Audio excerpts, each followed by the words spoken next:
मैं हूँ जिंदा मगर ऐसे जिंदों में हूँ तेरी रखवालियों पर। मेरा बच्चा ਜ਼ਹੀਨ ਵੀ ਸੀ, ਬਹੁਤ ਪਿਆਰਾ ਸੀ, ਉਹਨੂੰ ਬਚਪਨ ਤੋਂ ਹੀ ਸ਼ੌਕ ਸੀ ਫੌਜ 'ਚ ਜਾਣ ਦਾ। ਉਹਨੇ ਆਪਣੇ ਅੱਬੂ ਦੀਆਂ ਲੱਤਾਂ ਕੁੱਟਣੀਆਂ ਤੇ ਉਹਨਾਂ ਮੈਨੂੰ ਫੌਜ ਦੀਆਂ ਗੱਲਾਂ ਦੱਸ, ਮੈਂ ਫੌਜ ਦੀ ਖਿਦਮਤ ਕਰਨੀ। ਅੱਲਾ ਨੇ ਉਹਨੂੰ ਕਾਮਯਾਬ ਕੀਤਾ ਹੈ। ਸ਼ਹਾਦਤ ਦੀ ਮੌਤ ਅੱਲਾ ਹਰ ਨੂੰ ਦੇਵੇ। ਮੁਲਕ ਵਾਸਤੇ ਗਿਆ ਹੈ, ਖੁਸ਼ੀ ਦੀ ਵੀ ਗੱਲ ਆ।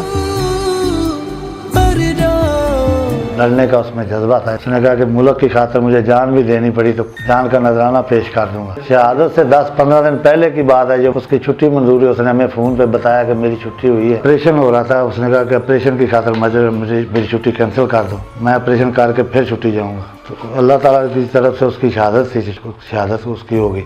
मरना तो सब नहीं है, लेकिन जो मुल्क के खातिर जान दे दी है, हमें कोई दुख नहीं है, हमारा फ़ख्र से सर बुलंद है। मैं कभी कभी ये भी कहता था कि उलमा से भी सुनते हैं, कुरान मजीद में भी पढ़ा है कि शहीद का बहुत रुतबा है। दुआ करें हो सके अल्लाह ताला मुझे मंजूर कर ले, मैं शहीद हो जाऊं। बहादुर बहुत था, डरता नहीं था। फ़ख्र होता है इस बात की कि अभी तक हमारे आसपास इर्द गिर्द गाँव में कोई भी शहीद नहीं है। पहला शहीद हमारा छोटा भाई है।